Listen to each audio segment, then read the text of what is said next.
This is William K. Murtaugh, Murtaugh Witness 1. Happy holidays, Happy New Year. While today, I never thought I would be sitting here talking about the Postmaster General of the world, and that a guy sitting in jail hoping to get out of jail actually believes that the Postmaster of the world has the power to get him out of jail. But here we are. This guy comes out of nowhere and declares that he is the Postmaster of the world. He's been doing this for some time, apparently. I've never heard of him. And there's a lot of people, apparently, that believe this guy is the Postmaster of the world.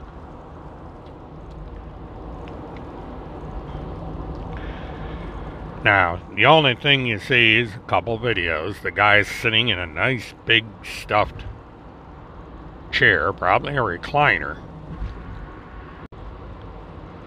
But I hardly think that this guy holds any official office, let alone that of the Postmaster of the world, because there is no such thing.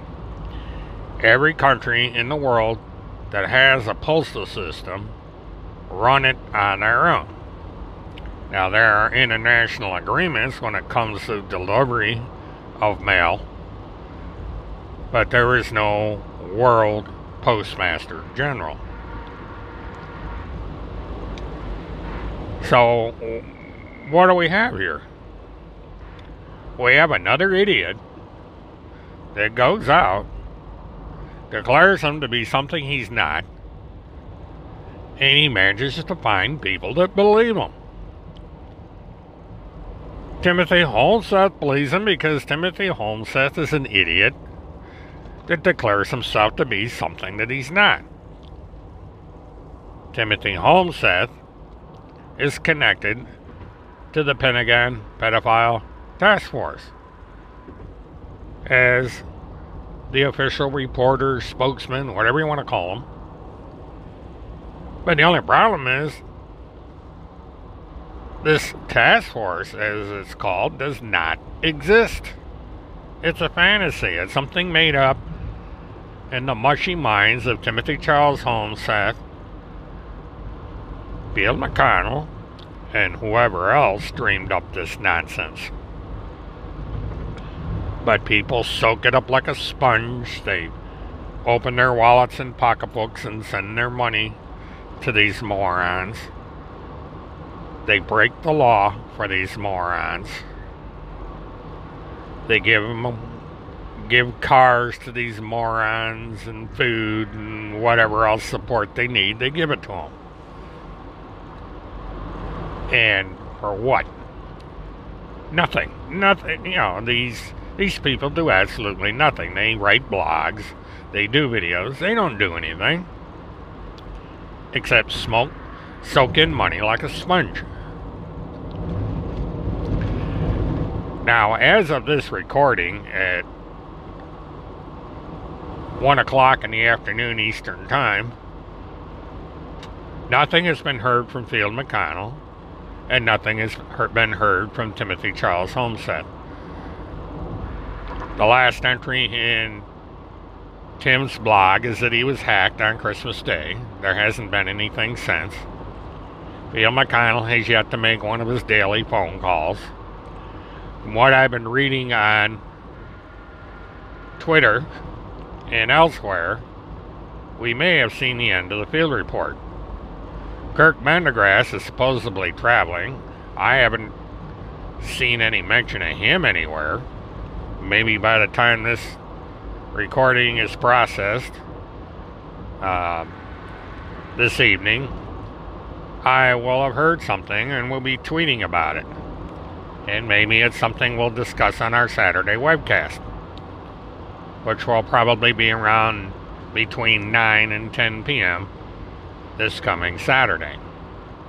I'm going to try and make this a regular event. Due to my heavy schedule, I will not be doing one tonight, because obviously I'm on the road and traveling.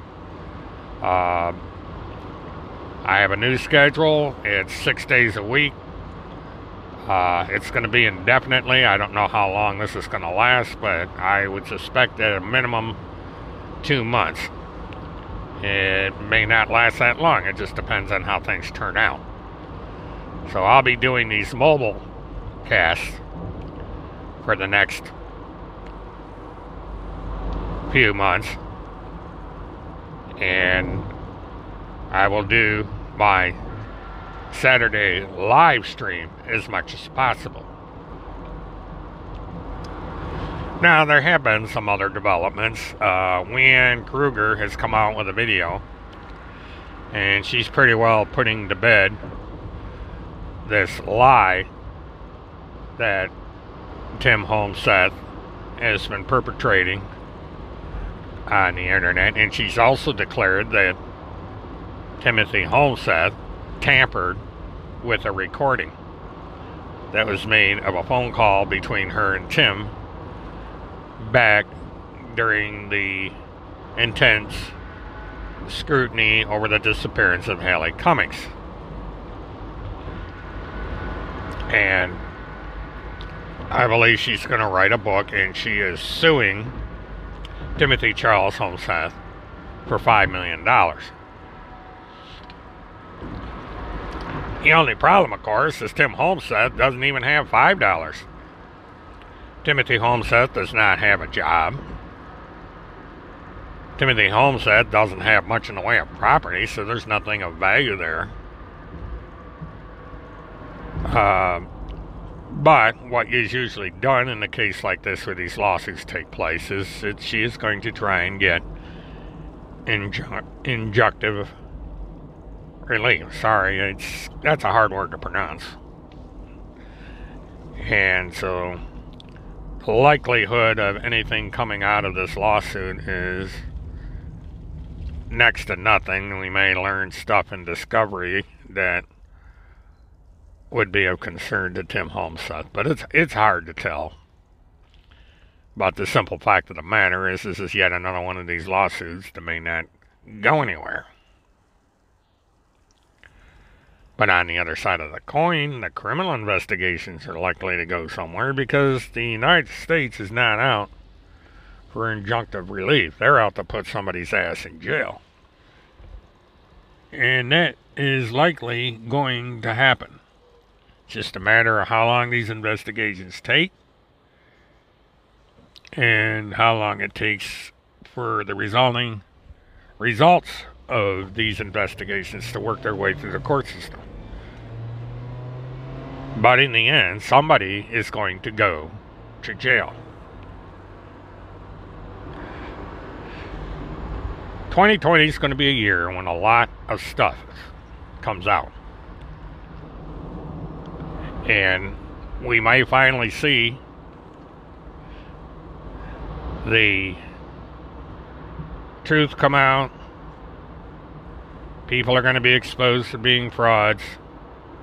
I'm going to have a court case to cover, because I can almost be guaranteed that Field McConnell is going to be in the state of Florida, in Broward County, to stand trial because he couldn't keep his big mouth shut.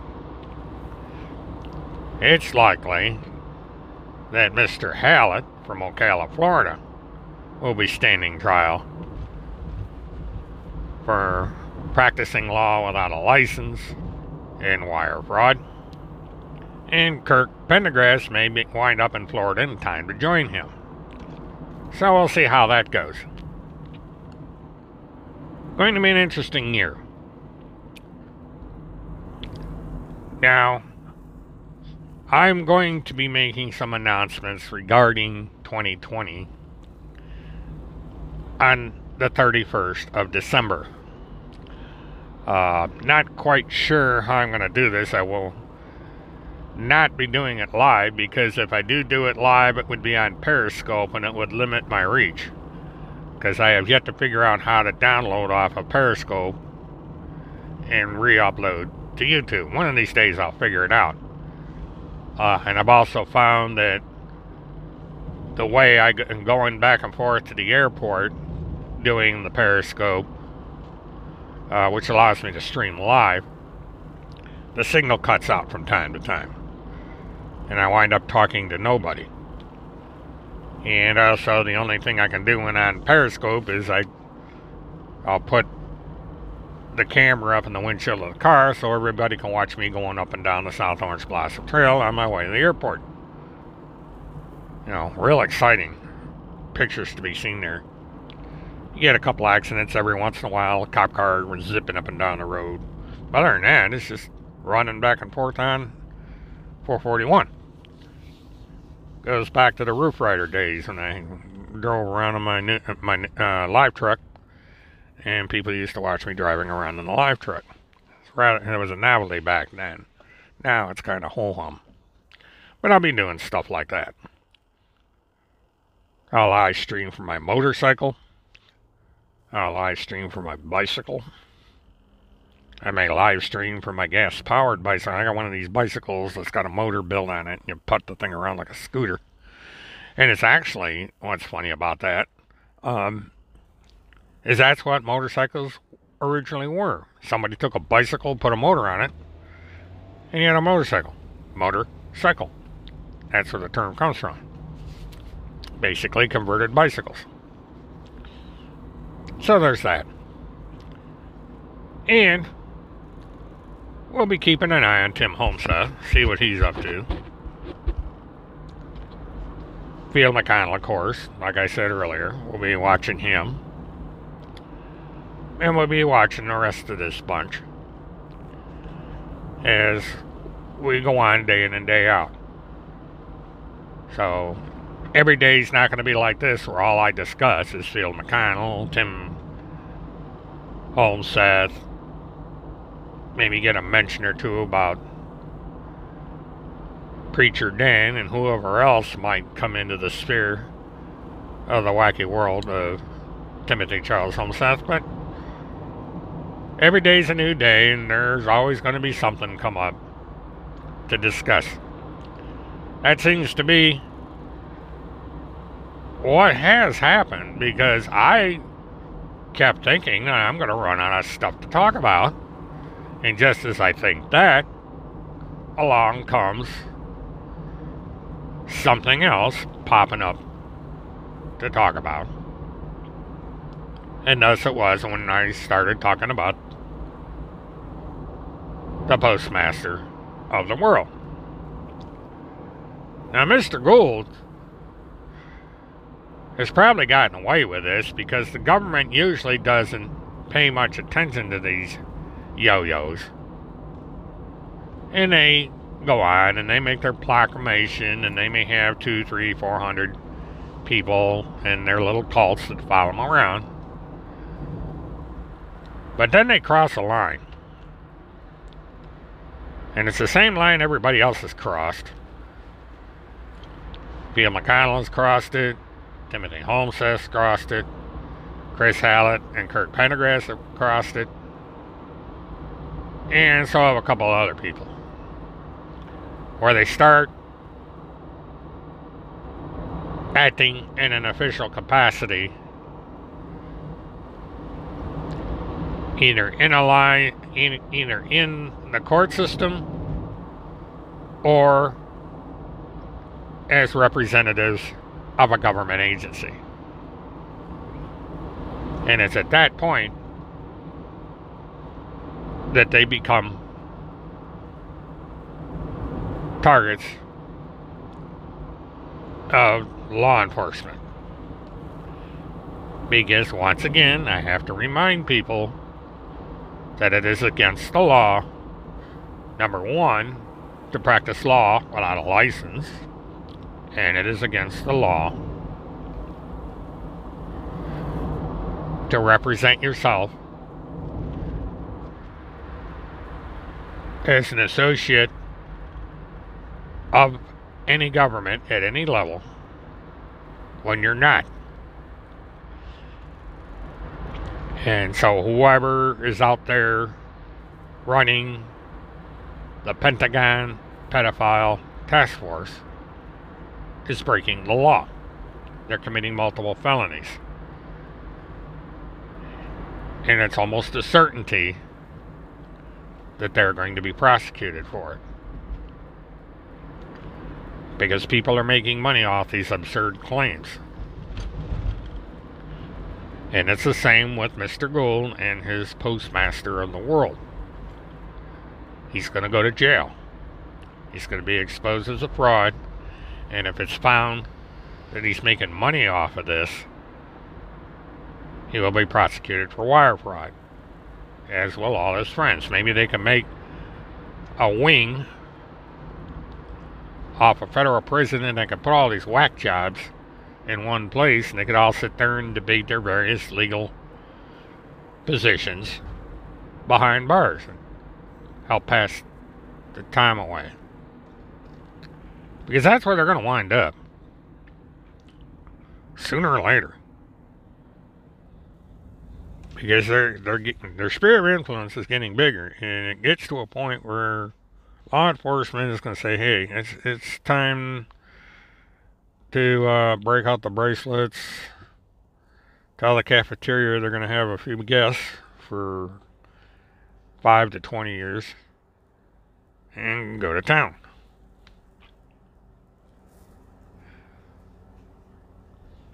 And the other thing we're going to be watching is Phil McConnell's foreclosure. Now, he has 6 months to get his affairs in order. And you would think, listening to his show, that he's got all this money. He could pay his taxes. But he can't pay his taxes because he's locked up in jail. Well, what prevented him from paying his taxes before he got in jail? And what is to prevent him from getting a licensed financial lawyer, a lawyer that practices the kind of law that would enable Phil McConnell to get his hands on all these millions of dollars he has and pay his damn taxes. Pay his income tax, pay his property tax. Easy. But, instead he relies on the postmaster of the world to run around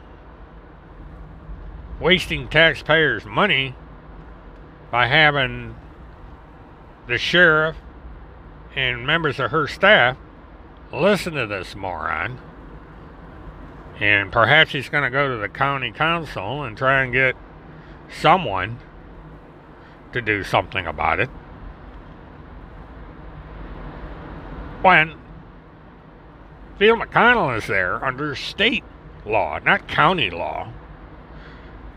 Pierce County did not make these laws that are responsible for putting Phil McConnell behind bars. Florida is the one that's prosecuting Mr. McConnell. And Florida is using a mechanism that is in place in all 50 states and territories of the United States, where there's agreement that when a governor of one state signs an extradition order to another state for someone there to be arrested and arrangements to be made for that person to be brought to the prosecuting state, that it's going to take place. That's state law. It's not the business of Pierce County to intervene and say, well, we'll just release the guy.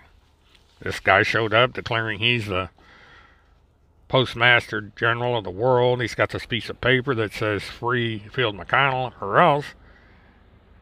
And Phil McConnell gets out of jail.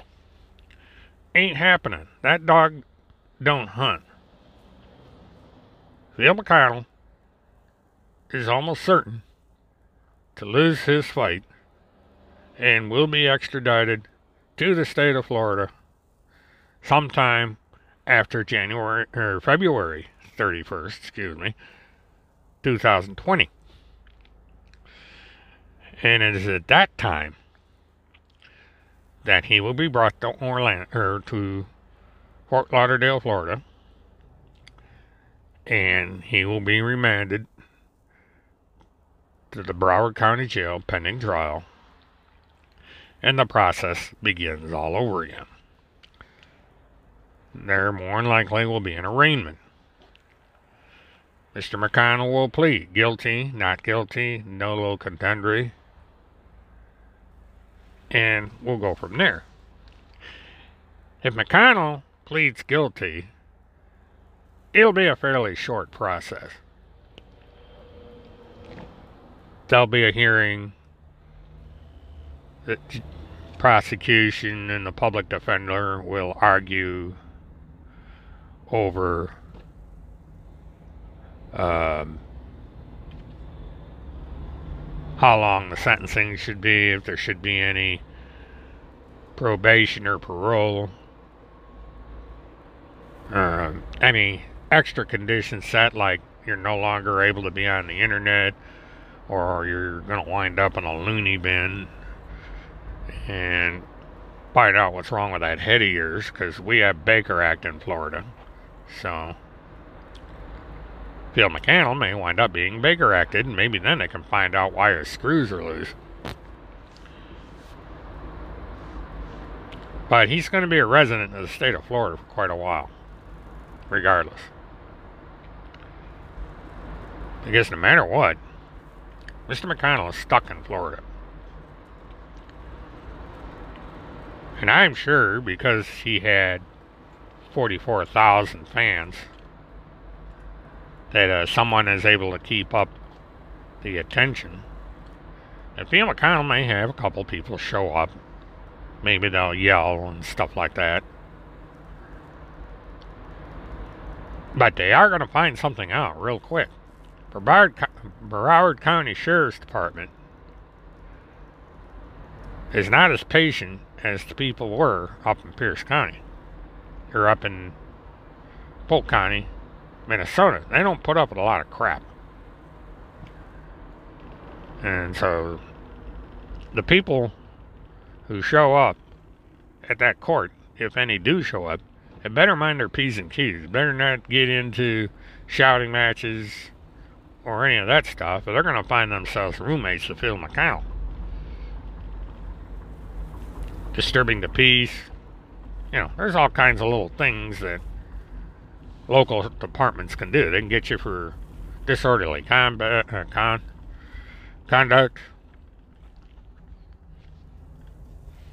All kinds. All, you know, if you get under law enforcement's skin, you know, they can make your life miserable.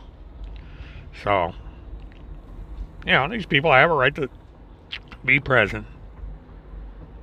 You know, protest within limits, you know, and they just got to behave themselves, you know, and try and act like adults, even though a lot of them don't think like adults. So we'll see how that goes, because I will be there, and I will cover this thing. You know, as soon as a date has been set for Phil McConnell to arrive in Florida, I'm going to change my schedule so that I can be down there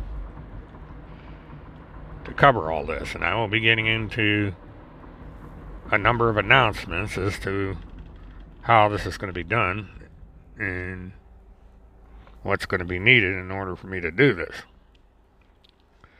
So we'll see how that one goes.